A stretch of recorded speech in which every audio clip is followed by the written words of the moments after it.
Amén, hermanos, buenos días, les saludamos en el nombre de Jesús, amén. Por favor, les invito a abrir 1 Samuel, nos toca el capítulo 4. 1 Samuel, capítulo 4.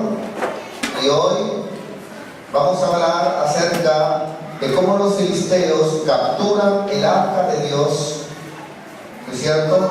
Y también vamos a hablar cuando los dos hijos de Elí mueren, ¿no es cierto? Cuando los dos hijos de Elí mueren. Entonces,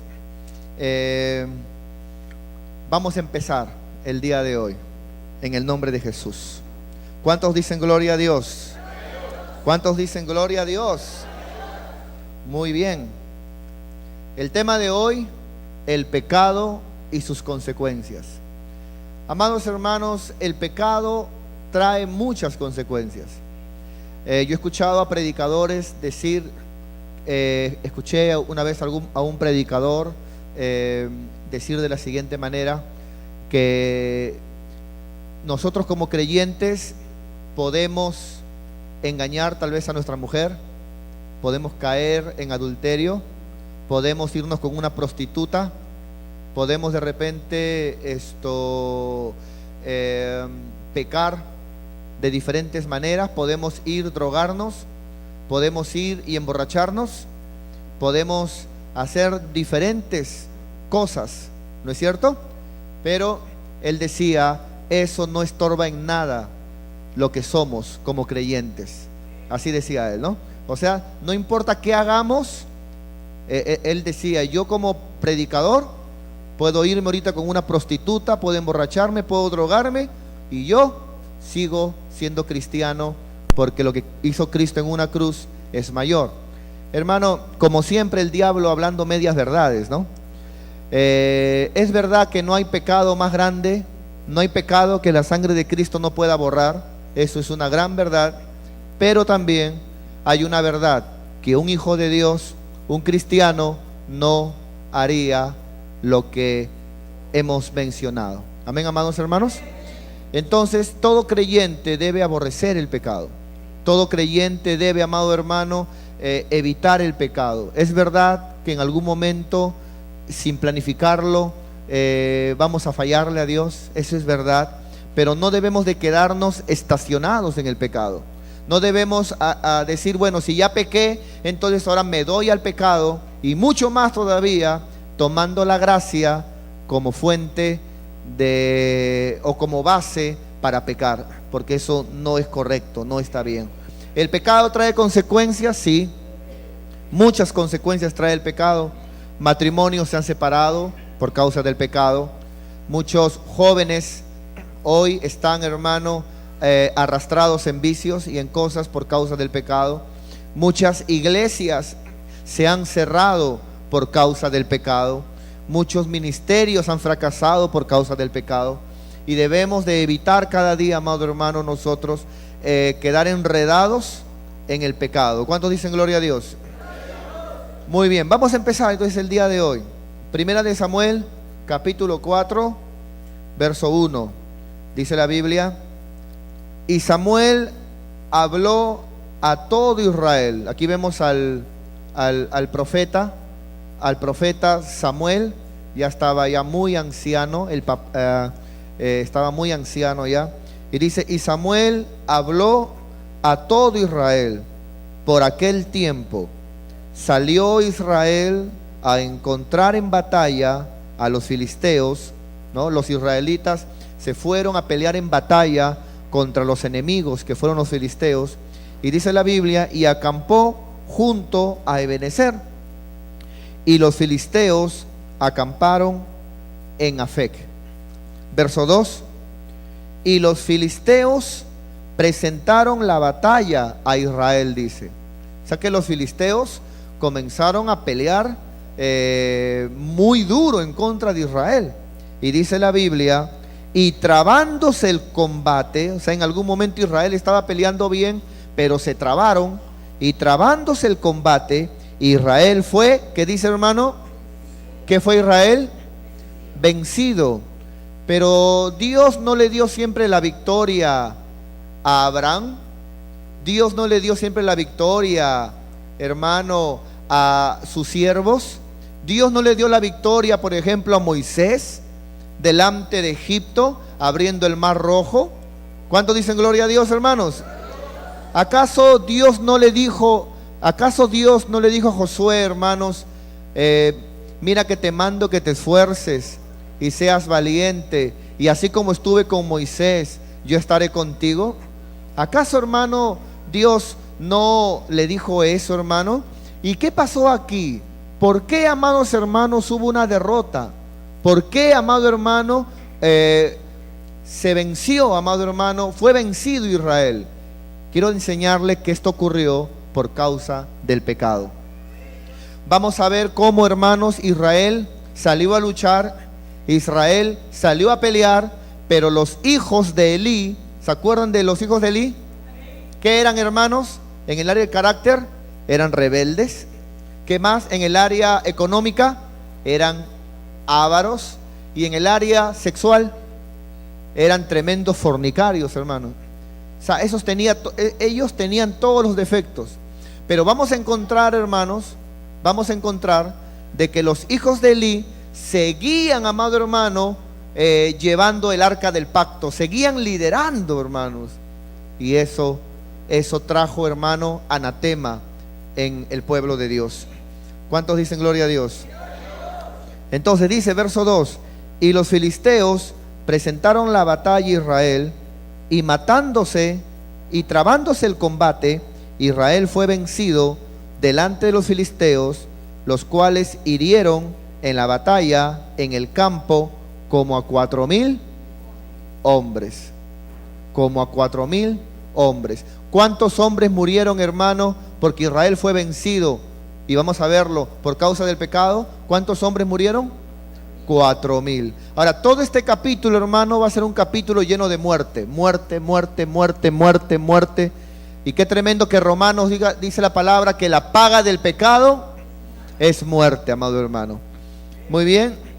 Verso 3 dice la palabra: cuando volvió el pueblo al campamento, los ancianos de Israel dijeron, o sea, los ancianos de Israel, cuando vieron que Israel había sido vencido, ellos dijeron: ¿por qué nos ha herido hoy Jehová delante de los filisteos? Comenzaron a preguntarse, ¿por qué? Es que lo que pasa es de que siempre ha habido una promesa de que Dios pelearía por ellos. Pero ¿por qué ahora hemos sido vencidos? ¿Por qué ahora hemos sido derrotados? Es lo que se preguntaba. Vamos a luego demostrarlo más adelante que fue por causa del pecado. Ahora bien, ellos hacen una pregunta.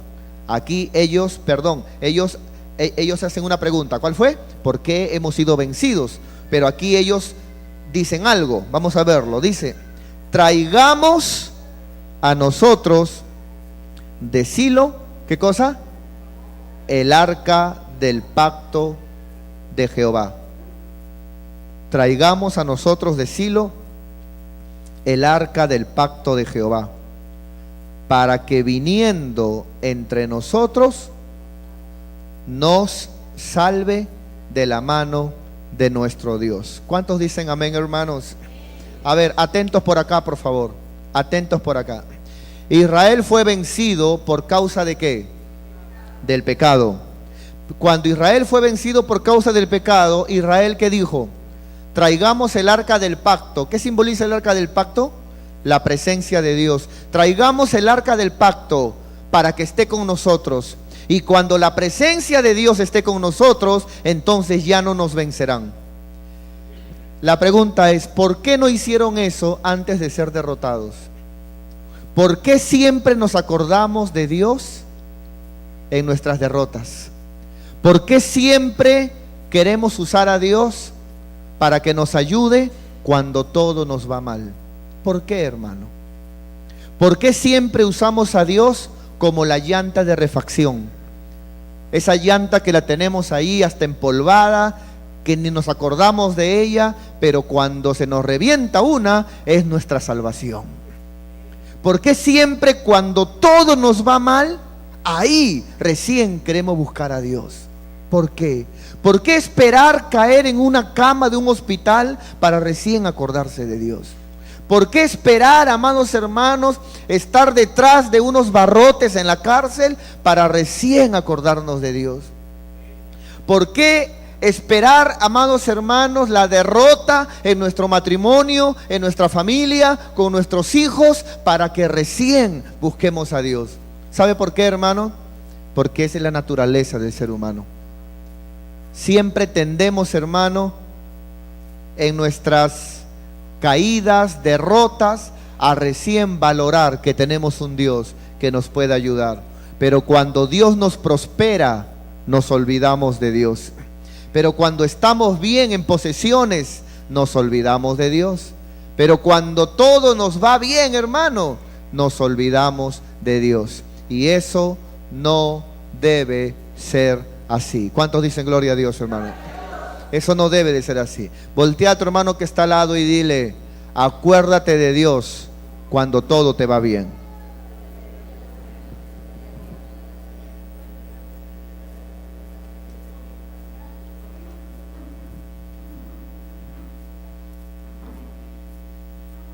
Acuérdate de Dios cuando todo te va bien. No te acuerdes de Dios solo cuando estás enfermo. Y cuando estás enfermo, me muero. ¿A quién buscaré? ¿Y a quién me ayudará? Todo, hasta mis hijos me han dejado. Dios. Recién buscamos a Dios. ¿No es cierto? Y eso no debe de ser así. Eso no está bien. ¿Qué hizo Israel, hermano? Como todo nos está yendo mal, ¿qué les parece si traemos la presencia de Dios para que todo nos vaya bien? Bienaventurado el hombre que Dios bendice y se acuerda de Dios. Bienaventurado el hombre y la mujer, hermano, que Dios prospera, que Dios abre puertas, que Dios, amado hermano, le da lo mejor, y en lo mejor que tiene aprende a servir a Dios y a darle lo mejor a Dios. Dios va a continuar bendiciendo ese matrimonio, esa familia, esa vida, y su descendencia será próspera en la tierra, amado hermano. ¿Cuántos dicen gloria a Dios? Amén. Pero bueno, este mensaje no es para los hermanos de acá del culto de la mañana, ¿no es cierto? Este mensaje es para los hermanos de las iglesias, ¿no? Cuando van las iglesias que tenemos, o si no, para los hermanos de los siguientes cultos, del culto de la noche, para ellos. Para los de acá no, los de acá siempre se acuerdan de Dios. 3 nomás dicen amén. Gloria a Dios. Entonces, hermano, recuerde siempre, recuerde siempre, ¿no es cierto? Recuerde siempre, a Dios se le busca en todo momento. ¿Te está yendo bien? Busca a Dios. Busca a Dios. Dale lo mejor al Señor, hermano. De tu tiempo, de tu amor. Sírvele a Dios, amado hermano. Yo te hago una pregunta. ¿Qué pierdes por servir a Dios? Nada. ¿Y qué pierdes si no sirves a Dios? Te vas a quemar en el infierno toda tu vida. Entonces, hermano, ¿qué favor le haces a Dios al venir a su casa? Nada. Más bien Dios te hace un favor a ti en recibirte. Entonces, hermano, no es de inteligente servir a Dios, hermano. ¿Cuántos dicen gloria a Dios? Voltea al que está al lado y dile: qué inteligente que eres.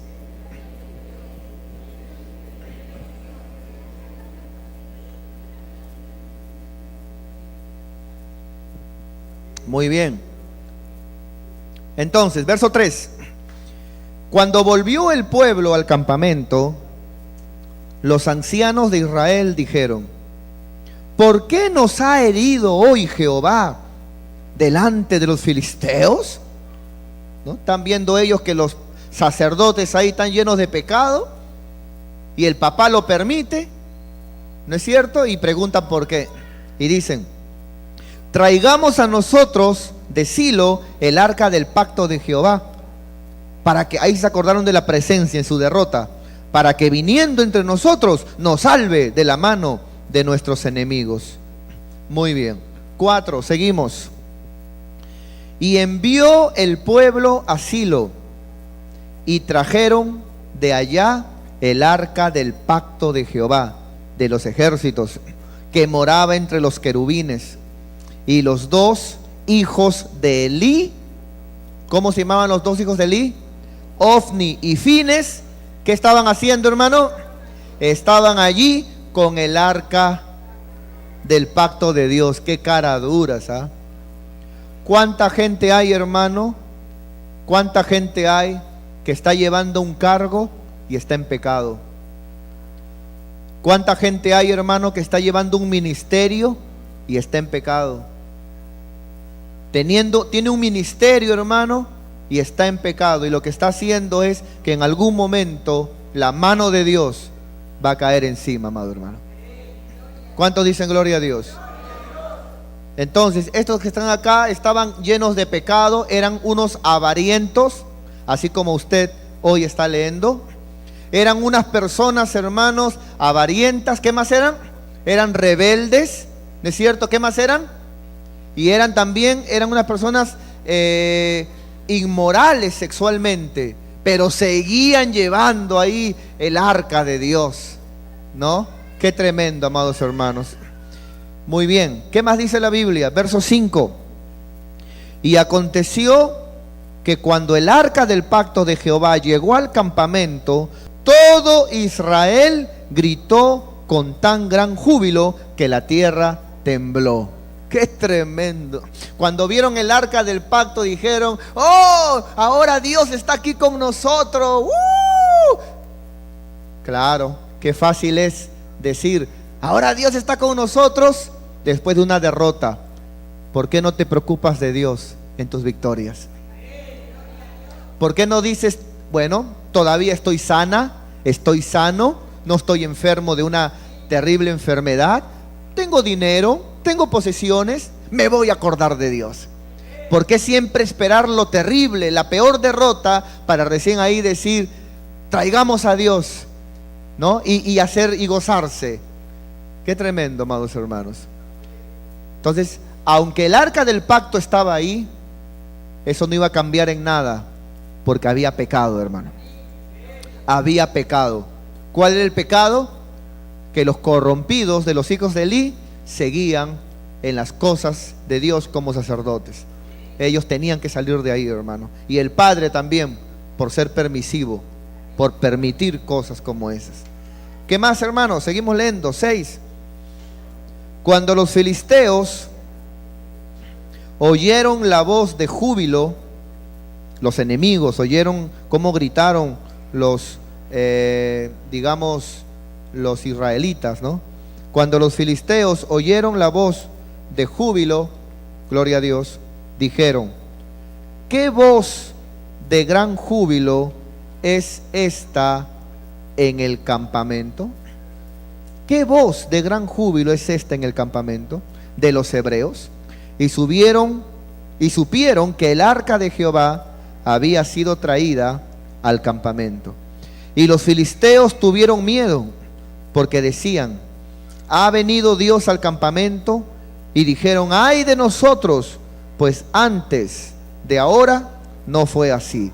Ay de nosotros, ¿quién nos librará de la mano de estos dioses poderosos? Estos son los dioses que hirieron a Egipto con la plaga en el desierto. O sea, los filisteos estaban aterrorizados porque supieron que habían traído el arca del pacto. Pero miren lo que dice en el verso 9: esforzaos, oh filisteos, y sed hombres, para que no os sirváis a los hebreos, como ellos os han servido a vosotros. Sed hombres y pelead. Pelearon pues los filisteos, e Israel, ¿qué dice? Nuevamente, ¿qué? Fue vencido. Y huyeron, dice, cada cual a su tienda, y fue hecha muy grande mortandad, pues cayeron en aquel día de Israel. ¿Cuántos? ¿Cuántos cayeron la primera vez? 4,000. Ahora, ¿cuántos cayeron por vivos? Porque querían pelear, pero en pecado. ¿Cuántos cayeron ahora? 30,000, amados hermanos. 30,000. ¿Es cierto? 30,000 cayeron. 11. Y todavía, ¿qué pasó? Y el arca de Dios fue tomada, y muertos los dos hijos de Elí, Ofni y Fines. ¿Se acuerda de la profecía que Dios le dio a Samuel? Que en un solo día morirían sus dos hijos. Aquí se cumplió. Aquí se cumplió, amados hermanos. Se cumplió la profecía de la muerte a los dos hijos de Elí. Hubo de muerte 4,000, luego hubo de muerte, ¿cuánto? 30,000. Qué tremendo, amados hermanos. Israel trajo el arca del pacto, ¿no es cierto? Israel dijo, traigamos el arca del pacto, porque con el arca del pacto aquí, no importa cómo estemos, yo sé que nos va a ir bien. Pero no les resultó su amuleto.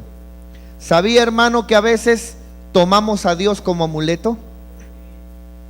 A veces tomamos las cosas de Dios como amuleto. Bueno, yo estaré fornicando, ¿no? El Señor sabe que estoy fornicando, pero con tal que congregue, yo sé que Diosito está conmigo. ¿No es cierto? Bueno, yo le soy infiel a mi esposa, a mi esposo, ¿no? Me meto con prostitutas, pero yo siempre doy mi diezmo, ¿no? O sea, Diosito como que dice, mijito, bien pillín es, pero ya, pues hijo, lo recibo, es para mi obra. ¿Es cierto? Está bien, yo hablaré lisuras en mi casa, siempre se me escapa lisuras, ¿no? Tremenda lisurienta que soy, pero luego vengo al templo y digo, ¡gloria a Dios! Cuando el pastor dice su nombre, ¿no? Claro, eso es lo que vale para Dios, porque Diosito perdona los defectos, ¿no? Yo tengo en mi cuarto, tengo yo ahí un corazón de Jesús brillando, y Él sabe, hermano, Él es mi amuleto. Nada de eso es bíblico, hermano. Nada de eso resulta.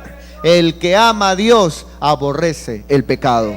¿Cuántos dicen gloria a Dios? Si tú sabes que en algo estás mal, debes de alejarte de eso. Si tú sabes que estás en un desorden, debes de alejarte de eso. Si tú amas a Dios, vas a ordenar tu vida en el nombre de Cristo. Vas a apartarte del pecado, vas a amar la palabra de Dios y vas a empezar a hacer las cosas de Dios bien, si amas a Dios. ¿Cuántos dicen gloria a Dios, hermano? ¿Cuántos dicen gloria a Dios? Pero si tú no amas a Dios, solamente crees en Dios, porque ese es un problema. A veces pensamos y decimos, no, pero yo creo en Dios. Yo le hago una pregunta a los que creen en Dios. ¿Usted cree que el diablo exista? Claro, ¿cómo no va a existir? Entonces también usted cree en el diablo. Entonces, si usted por creer en Dios es cristiano, al mismo tiempo por creer en el diablo es satánico o es diabólico. Entonces, ¿usted cree que los chanchos existen? Sí, pastor, no chanchazos. Usted también es chancho. ¿No es cierto? ¿Por qué es chancho? Porque cree en los chanchos. Hermano, creer en algo no te hace en esencia en lo que crees, amado hermano. ¿Usted cree en los homosexuales que existan? Entonces, hermano, creer en Dios no basta, sino servirle. Y no a mi manera, sino como dice la palabra de Dios. ¿Amén o no amén? Seguimos, hermanos. ¿Qué dice la palabra de Dios? Wow, el arca del pacto se la llevaron. Qué tremendo, hermano. Esta arca del pacto que se la llevaron, hermano, que simbolizaba la presencia de Dios, ¿sabe cuándo se vino a recuperar? En los tiempos de David. Todavía recién se vino a recuperar, hermano, el arca del pacto. Qué tremendo, amados hermanos. Seguimos leyendo, por favor, verso 12. Vamos a ver qué pasó. Y corriendo de la batalla, un hombre de Benjamín llegó el mismo día a Silo, roto sus vestidos y tierra sobre su cabeza. Y cuando llegó, he aquí que Elí estaba sentado en una silla vigilando junto al camino, porque su corazón estaba temblando por causa del arca de Dios. Claro, es que no debió haber sido las cosas hechas como el pueblo quiso que se haga.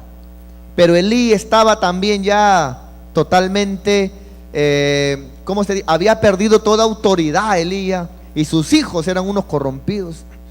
Su corazón de Elí estaba temblando por causa del arca de Dios. Dice: llegado pues aquel hombre a la ciudad, y dadas las nuevas, toda la ciudad gritó. O sea, este hombre, este mensajero, contó a la ciudad lo que había pasado. Los 30,000 muertos israelitas. Aparte de eso, cómo habían muerto los 2 sacerdotes, corrompidos, pero habían muerto. Y también aparte de eso todavía, hermano, cómo se habían robado el arca de Dios. Seguimos. Verso 14. Cuando Elí oyó el estruendo de la gritería, dijo: ¿qué estruendo de alboroto es este? Y aquel hombre vino aprisa y dio las nuevas a Elí. Era Elí ¿de cuánto?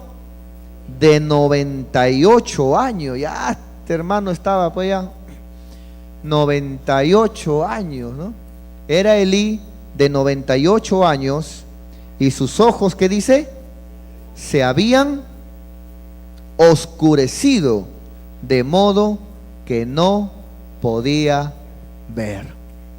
Qué tremendo. Se notaba que ya no veía, hermanos, ni física ni espiritualmente. Y dice, verso 16: dijo pues aquel hombre a Elí: yo vengo de la batalla,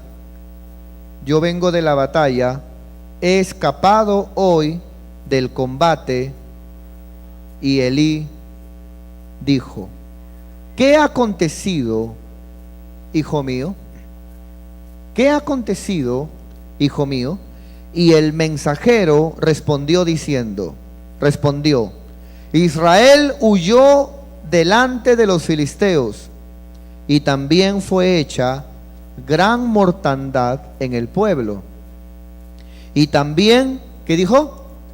Tus 2 hijos, Ofni y Fines, fueron muertos, y el arca de Dios ha sido tomada. Y aconteció que cuando él hizo mención del arca de Dios, Elí cayó hacia atrás. Se cayó para atrás, hermano. Elí agarró y se cayó para atrás, como los de ahora, hermano, cuando le oran. ¿Has visto los de ahora? Cuando le oran, ¿no? Le ponen la mano, pero el asunto es de que empujan, hermano. Porque bueno es que te oren, ¿no? Así, Padre, bendícelo. Y de repente, si alguno ahí sintió algo, bueno, se cae, ¿no? Para atrás, para adelante, no sé, para donde sea. Pero el asunto es de que recibe. Y por más que uno no quiere caerse, es una ley, porque si no, no sientes la presencia de Dios. Cuando Cristo nunca tumbó a nadie, ¿no es cierto? O sea, Cristo no andaba orando así, de esa manera. No, pero cuando Cristo dijo yo soy a los soldados cayeron, eran inconversos. No se ve a los apóstoles orando, a ninguna de las iglesias, hermano, y la gente cayendo para atrás. Ahora, si eso puede pasar, bueno, que pase, pero que el predicador no tumbe a la gente, porque se empuja, amado hermano, se empuja. Y a veces, hermano, cuando no cae, como que dicen, este está en pecado, está rebelde, dice, oye, este está en rebelión, padre, tócalo. No quiere caerse, hermano, o si no se quiere caer, pero para adelante, de rodillas, para orar delante de Dios. Martín Lutero, que empezó la reforma, hermano, bueno, con él explotó la reforma, pero hombres como John Wycliffe, como John Hus, Martín Lutero y demás, no conocían nada de estas cosas. No, pero esa es la novedad del Espíritu. Bueno, pero que no se mete el predicador a empujar entonces. Y la Biblia dice que acá se cayó para atrás, como los soldados. ¿No es cierto? Pero no había gente que lo agarre. Sácale gente, que nadie lo agarre atrás, porque si es de Dios, los angelitos lo van a poner. Pero si se está imitando, como la costumbre de que ya nos gusta a todos imitar lo que viene de otro lado, y todos queremos caernos, no le pongas a nadie atrás que se caiga. ¿Se rompe la cabeza, pastor? Fue de Dios. ¿Cuántos dicen gloria a Dios? De nada vale que te caigas como Elí si permites el pecado, amado hermano. ¿Amén o no amén, hermanos? El asunto es que si te caes, cuando te levantas, eres alguien nuevo. Pero si te caes para luego ser el mismo, mejor quédate en el suelo nomás. ¿Cuántos dicen amén, hermanos? ¿Cuántos dicen gloria a Dios? Gloria a Dios. Seguimos, hermanos. Seguimos. En un rato voy a hacer que pasen adelante para tumbar algunos.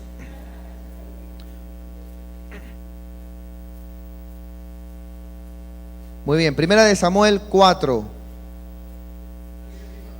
¿Verso cuánto, hermanos? 18. Y aconteció que cuando él hizo mención del arca de Dios, Elí se cayó hacia atrás de la silla al lado de la puerta y se desnucó y se murió, hermano, porque era hombre viejo y pesado y había juzgado a Israel 40 años. Y mira, hermano, a ver, vamos a hacer las muertes que han habido. Primero, ¿cuántos se murieron? 4,000. Luego, ya no 4,000, sino 30,000. Luego, 2 sacerdotes, Ofni y Fines. Y ahora, ¿quién se muere? El patriarca que Dios puso como sacerdote, hermano. ¿Quién? ¿Cómo se llamaba? Elí. Mire cuántas muertes, pero la muerte sigue, hermano. Seguimos. Y al tiempo que moría, está buena la historia, ¿no, hermano? Está bueno. Lea esto, hermano, en vez de estar mirando la Virgen de, ¿cómo se llama? La Rosa de Guadalupe. Mire acá la Biblia, hermano. ¿Cuántos dicen gloria a Dios, hermano? Y dice, y al tiempo que moría, le decían, 19. Y su nuera, la mujer de Fines, la nuera de Elí, la mujer de Fines, que estaba embarazada, cerca al alumbramiento, a punto ya de dar a luz, oyendo el rumor que el arca de Dios había sido tomada y que su suegro se había muerto y también su marido se había muerto, se inclinó, dice, ¿no? Se inclinó. Y dice que ahí comenzó a dar a luz. ¡Qué tremendo! Y dice, porque le sobrevinieron dolores de parto. 20. Y antes de morir, y al tiempo de que ya se estaba muriendo, le decían las que estaban junto a ella, no tengas temor, porque has dado a luz un hijo. Mas ella ya estaba que se moría, y no respondió, ni se dio por entendida. Y llamó al niño Icabor, diciendo, traspasada es la gloria de Israel. Acá añadimos otra muerte. ¿Quién fue? La muerte de la esposa de los hijos de Elí, de uno de los hijos de Elí. Mire la muerte, hermano. Y en todo ese problema nació un niño, que ya hablaremos de él más adelante. ¿Cómo se llamaba? Icabod. ¿Qué significa Icabod en el hebreo? Significa sin gloria. Y ese nombre se le pusieron porque la gloria de Dios siempre estuvo respaldando a Israel desde que salió de Egipto, hermano. ¿Cuántos dicen amén? Como nube en el día y como nube de fuego de noche, porque la gloria de Dios se manifestaba en el arca del pacto, hermano, en su gran misericordia siempre. La gloria de Dios siempre se manifestó levantando hombres, sacerdotes, profetas. Pero todo eso fue quitado. Israel fue vencido, ya no había respaldo de Dios. No solamente eso, los sacerdotes levantados por Dios murieron y el arca del pacto fue robada. Entonces allí se pone este nombre, Icabor. Israel se quedó sin gloria. Qué tremendo, amados hermanos. ¿Sabes qué es la gloria de Dios? La gloria de Dios, amado hermano, la palabra gloria, tanto en el hebreo como en el griego, tiene algunos significados casi igual, pero denotan mucha riqueza. Por ejemplo, gloria significa el brillo, el esplendor. La gloria de Jehová es el brillo de Jehová, ¿no es cierto? El esplendor de Jehová. En un mundo lleno de oscuridad, la gloria de Dios alumbra. ¿Cuántos dicen amén, hermano? ¿Cuántos dicen gloria a Dios, hermanos? Gloria también tiene que ver, hermano, con peso. Peso. Entonces la gloria de Dios es como el peso de Dios, ¿no es cierto? Su presencia está en ese lugar. El peso de Jehová. Usted se imagina, hermano, llega el presidente, por ejemplo, de los Estados Unidos, Obama, llega Obama, hermano. Qué tremendo, cuánta presencia, ese hombre pesa. Pero si viene Jehová, Jehová pesa más que cualquier presidente, que cualquier príncipe, que cualquier rey. Jehová pesa más que cualquier hombre, que cualquier mujer en este mundo. ¿Cuántos dicen gloria a Dios, hermanos? La gloria de Dios es el peso que Dios tiene. Donde Él está, hay presencia de Dios, hermano. ¿Cuántos dicen gloria a Dios? La gloria también es la valía, pero no de valentía, sino de valor. Es la valía de Jehová, el valor de Dios, su presencia sobre su pueblo, hermano. ¿Qué hizo el pecado? El pecado causó que Israel fuera vencido, derrotas. El pecado causó que Israel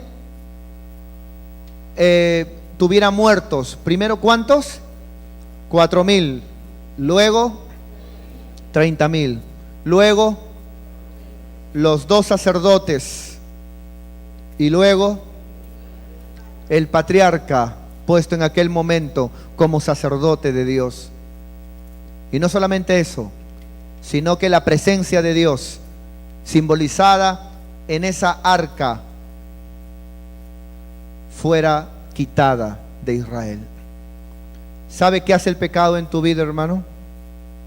El pecado en tu vida hace que esa presencia de Dios que en algún momento estaba cuando tú predicabas, que estaba cuando tú cantabas, que estaba cuando tú tal vez entrabas a un lugar, y cuando tú entrabas a un lugar se sentía la presencia de Dios, se miraba el respaldo de Dios en tu vida. El pecado estorba eso, amado hermano. El pecado arruina la vida del creyente, la carcome, la estorba. Cuando hablo del pecado, no hablo de en algún momento, sin planificarlo, fallarle a Dios. Hablo de quedarse estacionado en el pecado, de estar en adulterio y no querer dejar ese pecado, de estar en fornicación y no querer abandonar ese pecado. Hablo de saber de que estamos en algo malo, pero tenemos el amuleto de congregar y decimos, con tal de que venga y congregue, yo sé de que todo me va a ir bien. Pero te das cuenta que aunque sigues congregando, tu vida no tiene el gozo, la paz que solo te puede dar la gracia de Dios en abundancia para ti. Cuando nosotros decimos, Señor, todo lo que te estorba, todo aquello que ensucia tu santidad, elegimos quitarla de nuestra vida.